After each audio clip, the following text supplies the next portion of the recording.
diría casi una estrategia como las que hacen las áreas de recursos humanos en algunas empresas transnacionales, de tirar, el ponerte físicamente la camiseta de la empresa y a partir de ahí iniciar toda una filosofía que tienen muy bien ensayados los grupos criminales. Es decir, prefiero morirme rico y joven que pobre y viejo.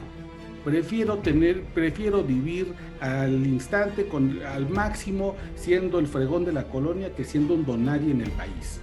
Y así nos podemos ir con muchos ejemplos que los grupos criminales han explotado, han insistido en esta narrativa y hoy la introducen dentro de las tecnologías de la información con mucho éxito. Constantemente que el chiste era conocer un buen RP, pues para que te metieras sin hacer cola, que diera una buena mesa, que te llevara a los mejores antros, a los de moda.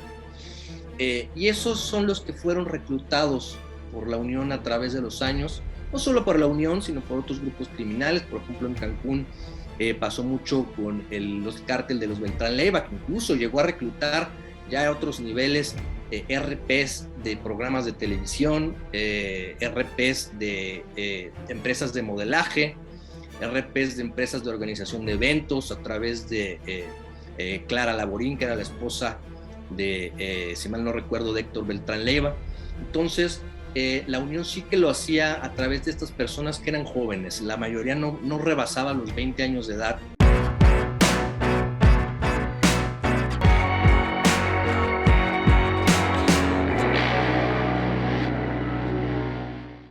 ¿Qué tal? ¿Cómo están, amigos, amigas de Revelaciones? Gracias por acompañarnos en la Octava Digital. Hoy vamos a platicar, tenemos una mesa para hablar sobre narcotráfico, sobre crimen organizado, economía criminal, y se encuentran dos grandes conocedores, periodistas de investigación, Óscar Valderas, Antonio Nieto, a quienes saludo, por supuesto, con mucho, pero mucho gusto. ¿Cómo están? Muy buenas tardes, buenas noches. Hombre, querido Jesús, pues encantado de estar contigo y con el querido Antonio. Gracias por la invitación. Jesús, ¿cómo estás? Buenas noches a ti, a todos tus seguidores y tu auditorio. Gracias por la invitación y vamos a platicar. Oigan, pues yo de entrada les preguntaría, ¿cómo opera? ¿Cómo está operando actualmente el crimen organizado en nuestro país? ¿Continúan la presencia de estos grandes cárteles? ¿Se han estado diseminando, atomizando, dependiendo de la región? ¿Cómo está operando actualmente ya el crimen organizado? Comenzaría contigo, mi querido Óscar. Mira, Jesús, yo veo tres grandes diferencias de cómo veíamos el crimen organizado a diferencia de lo que vemos ahora. La primera es que ya no tenemos estos grupos con un liderazgo vertical que podía mantener un control y que ponía a alinear como a todas las facciones dentro de una estructura. El caso más emblemático es el caso del cártel de Sinaloa, que una vez que pierde a Joaquín El Chapo Guzmán con la detención y la extradición, comienza una lucha interna para obtener el control de la estructura, y esto evidentemente va minando todo el poder del grupo criminal.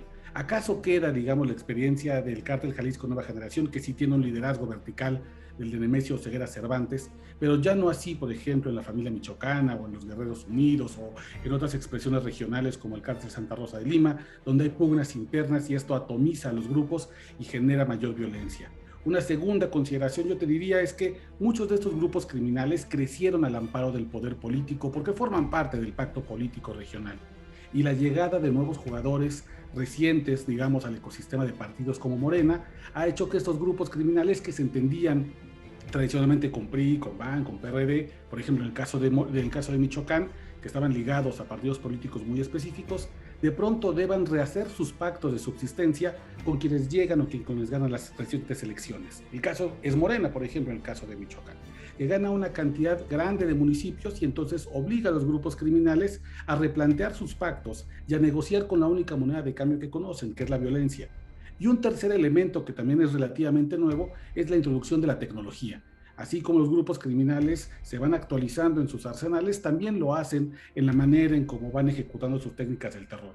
Y hoy vemos, por ejemplo, grupos que utilizan decididamente drones o que utilizan armas que cada vez cuentan con mayor poder porque la tecnología ha permitido que se alimenten de mejores fortalezas que pueden incluso derribar los blindajes más importantes. Y también la incursión en nuevos mercados digitales como pueden ser las criptomonedas o como pueden ser algunos de otros mercados en la Deep Web.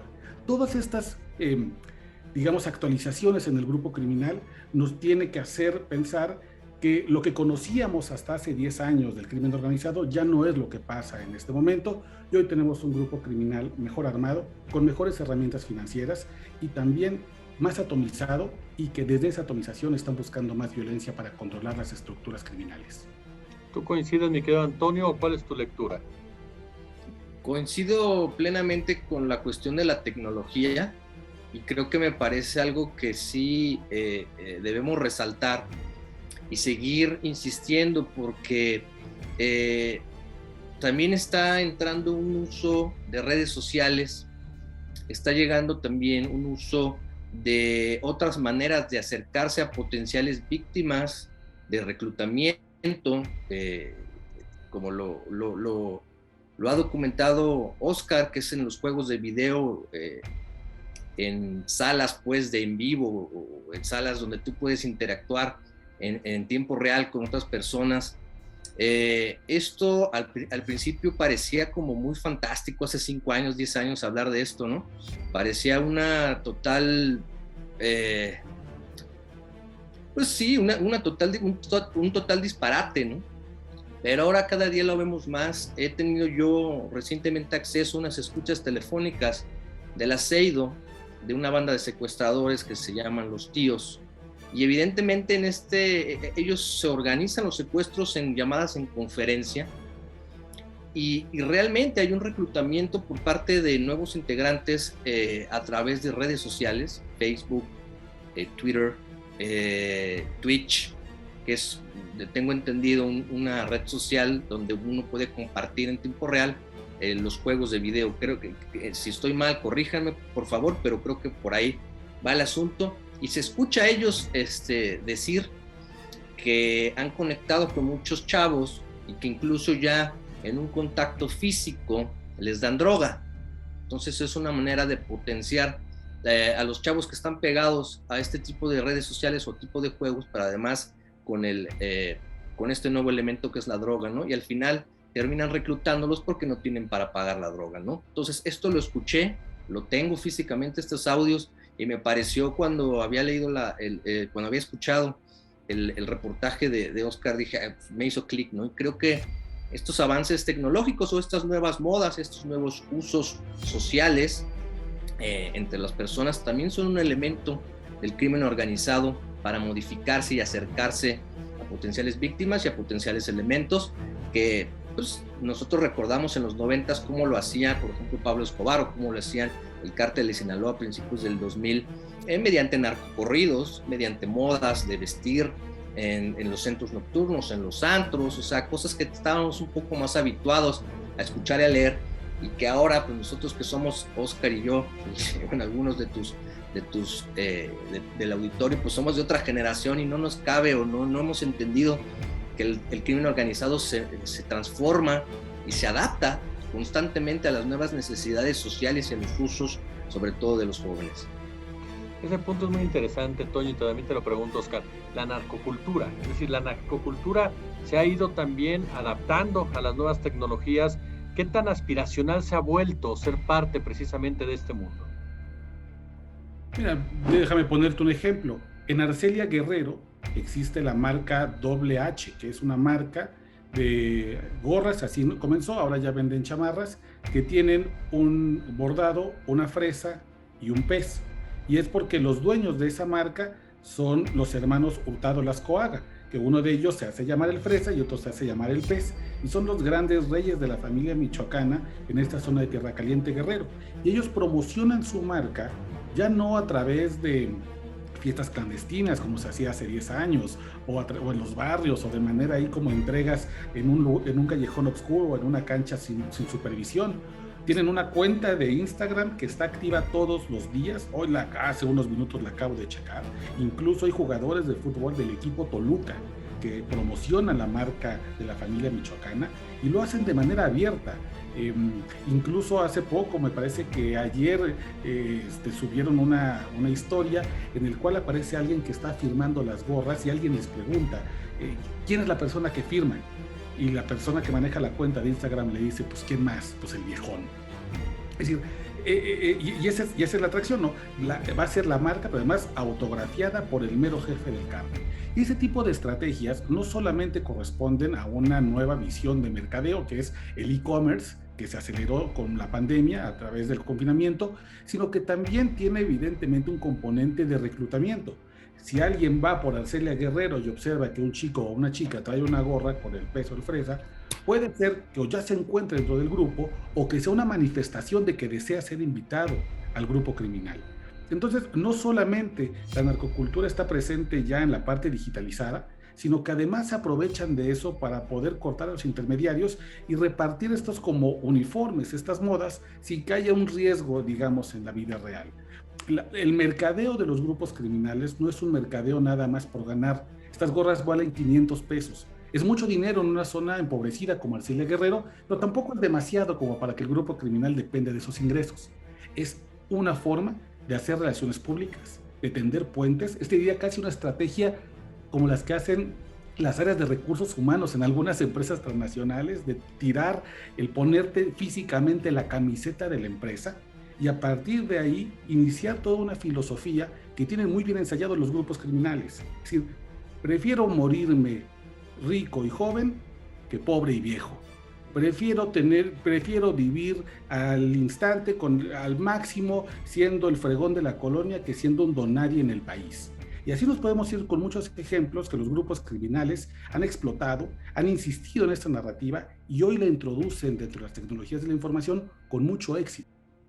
Oye, Antonio, tú lo has estado investigando, el tema particular de la Unión Tepito, este cártel chilango, como lo plasmas en tu libro, y con base también a lo que menciona Oscar, ¿qué tan importante es para esta organización criminal y las organizaciones criminales en general la inclusión de jóvenes, atrapar a los jóvenes, atrapar a chavos de 12, 13, 14 años, que como bien mencionaba Oscar, se ponen una gorra, se ponen una playera y se sienten parte de? ¿Cuál es esta forma? Mira, con lo que respecta al cártel de la Unión, que dicho sea de paso, últimamente o de un tiempo para acá, las autoridades se han enfrascado en dar a entender que ha dado grandes golpes o que la ve reducida o que la ve ya solo en la alcaldía Cuauhtémoc con Venustiano Carranza.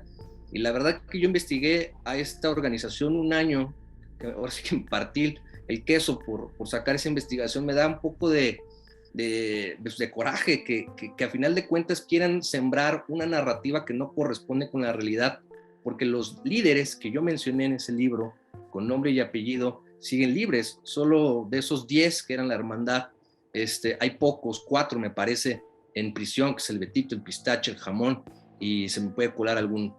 Entonces, con respecto a lo que tú preguntas, en la Unión hay 2 vertientes, hay 2 corrientes, por así, 2 facciones. Una, que es los hermanitos, la hermandad, que son realmente los que compraron aparentemente por varios millones de pesos el derecho a usar el nombre de la Unión a su fundador original, que es el abuelo, y a su hijo Rachid,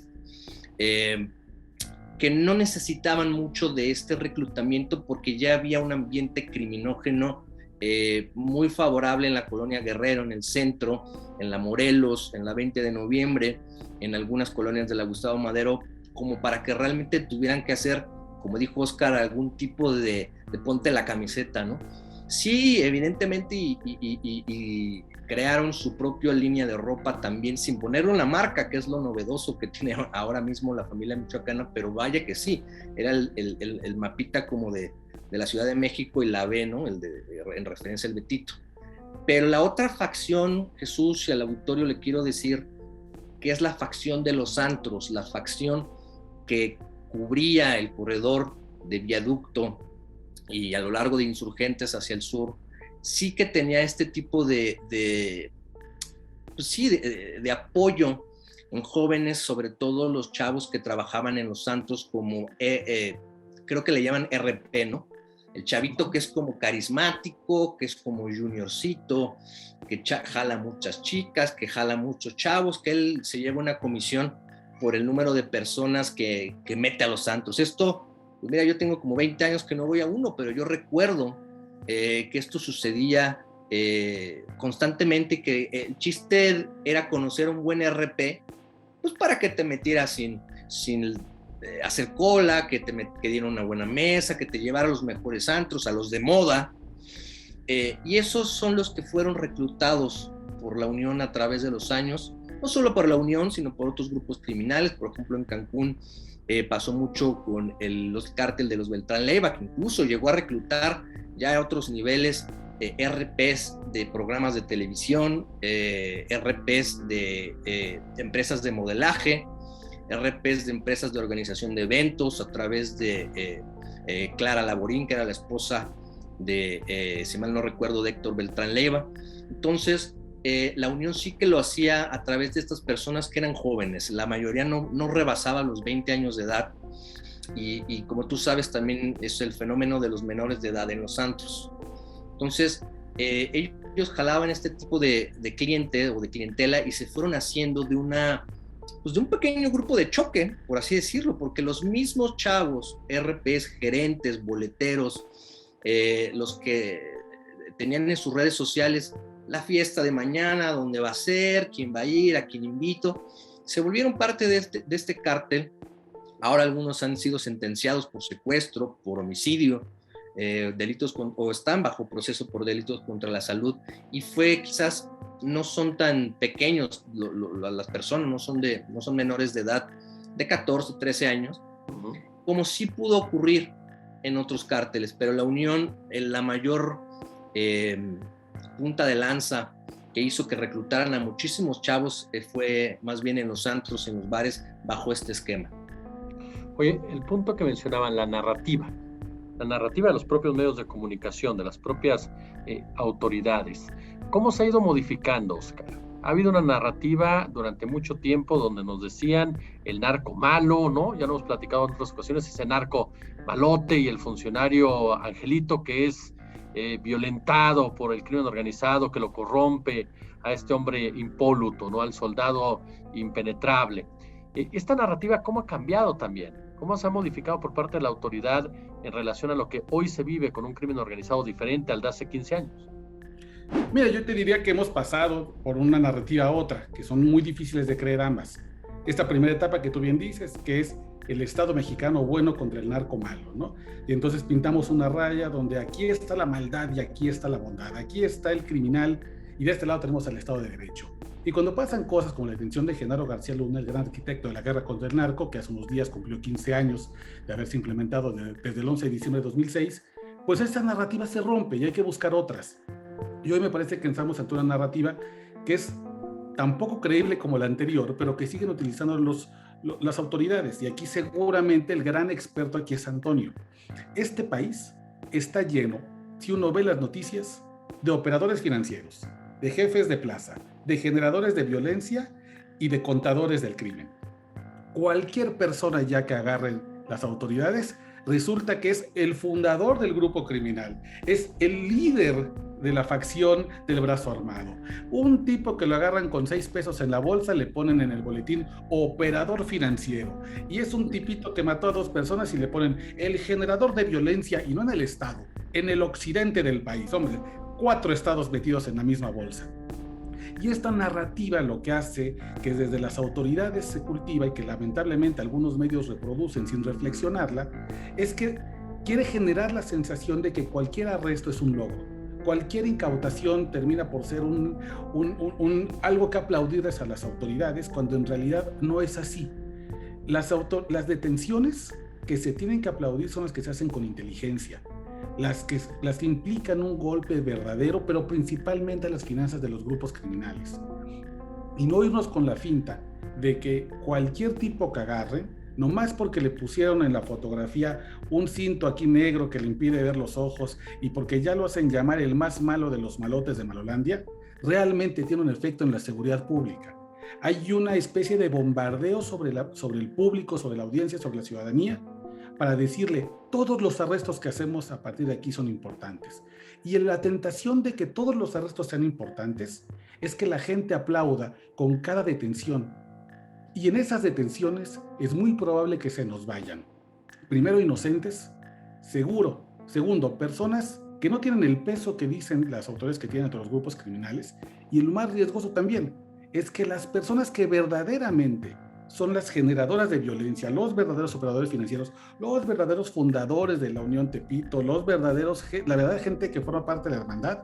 Ellos están botados de la risa mientras ven eso en los medios. Ellos felices de que esas distracciones continúen, porque esta nueva narrativa de todo mundo es malo y la autoridad agarra a todos y entonces apláudanos, lo único que hace es generar una sensación de impunidad y yo creo que entre los que conocemos un poco de este ambiente, sí la sensación de que le están tapando el ojo al macho y de que hay una simulación permanente de las autoridades para hacernos creer que la guerra la van ganando aunque no lo parezca. Toño, falta responsabilidad también por parte de los medios de comunicación al tratar un tema tan sensible como es el crimen organizado, como es la violencia producto de este. Sí, mira, y ahí lo que comentó Oscar es muy importante, sobre todo si estas detenciones realmente están cumpliendo con el objetivo que es disminuir los delitos de alto impacto, ¿no?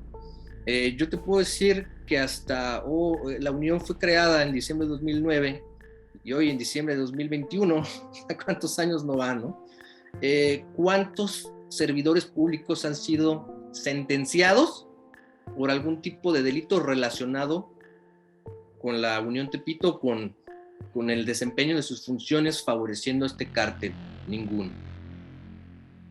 O sea, ¿cómo es posible que un cártel funcione en la capital 12 años y no haya ningún servidor público inmiscuido? Ha habido algunos que se les ha acusado, ha habido columnas, notas, filtraciones de que supuestamente apoyaron o apoyan a este cártel. Recordemos pues, los Sánchez Barrio, incluso la diputada federal María Rosete, se ha hablado incluso de pues, delegados, se ha hablado incluso de comandantes de la Policía de Investigación o de la Secretaría de Seguridad Pública en ese entonces, pero ¿cuántos de ellos realmente están en la cárcel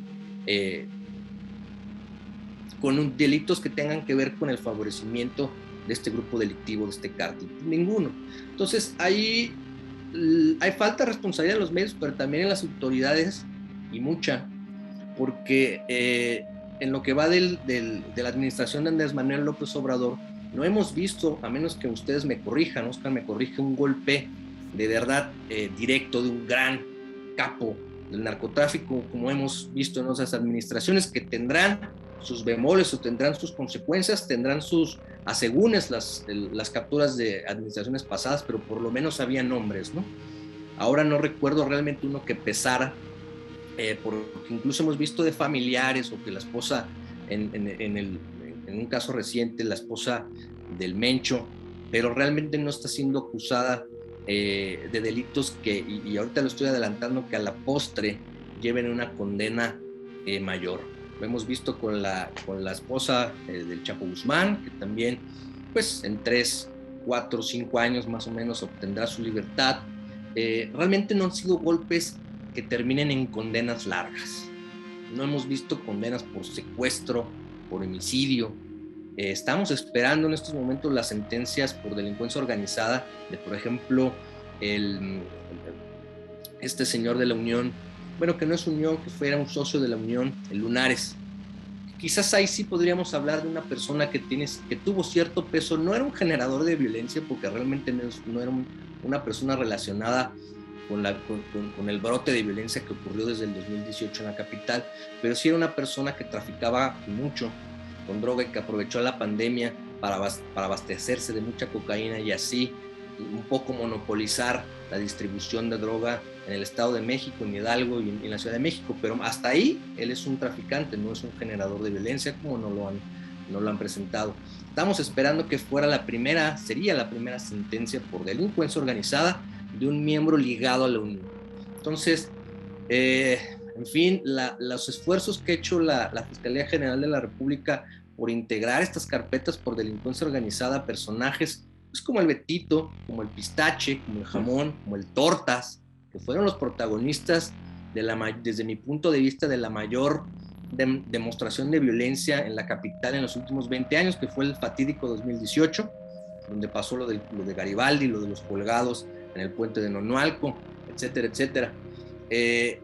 seguimos esperando este tipo de juicios, este tipo de procesos que no se dan, Jesús, porque las autoridades les ha faltado realmente un plan estratégico para poder probar que estas personas son quienes dicen que son, porque Oscar está subrayando que, bueno, es que nos lo presentan como los más malos. Pues en algunos casos sí lo son, pero falta que tú como autoridad lo pruebes.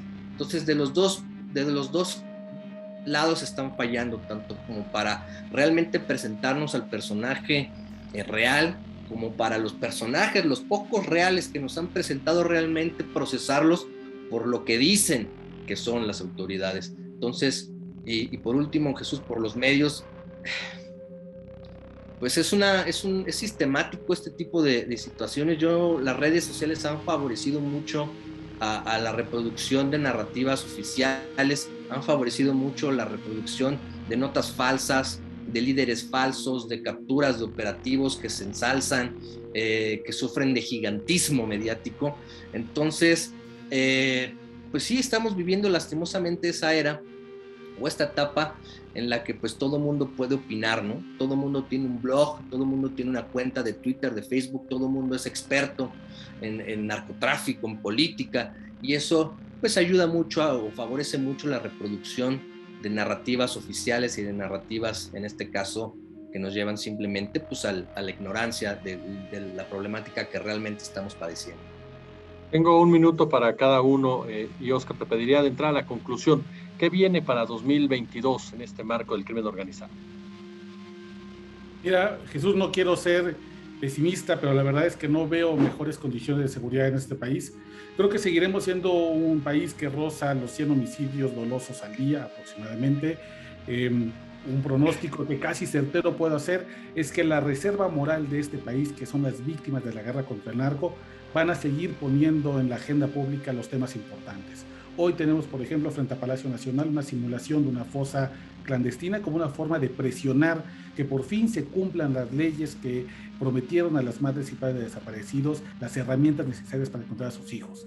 Creo que van a seguir siendo las víctimas quienes indiquen el camino hacia dónde tiene que marchar este país, y evidentemente lo harán a contrarreloj, a contramarea de muchos servidores públicos, a quienes no solamente les interesa proteger a sus socios criminales, sino también los grandes presupuestos de la guerra. La guerra contra el narco, si algo ha traído, son grandes presupuestos, grandes salarios, una burocracia dorada a la que le conviene que esta guerra, que cumple 15 años, cumpla 25. Cierro con tus 60 segundos, mi querido Toño.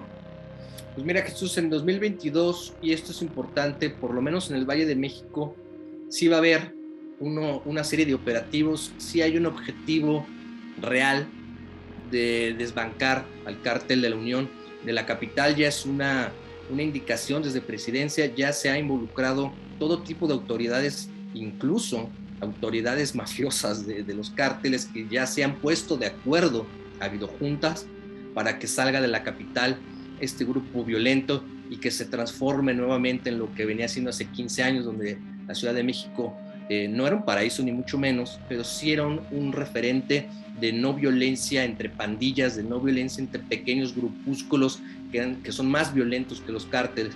Eso se viene y será aprovechado, Jesús, por el cártel de Sinaloa y por todos sus socios, que tiene ya bien establecidos en bandas locales de Ciudad de México, del Estado de México, en Querétaro y Puebla. Serán los mayores beneficiados de este operativo de seguridad que será encabezado, y te lo puedo adelantar, por Omar García Harfuch y la Secretaría de Seguridad Ciudadana. Mi querido Oscar, mi querido Toño, yo honrado como siempre de escucharlos y de aprender de ustedes. Muchas gracias por acompañarnos aquí en Revelaciones.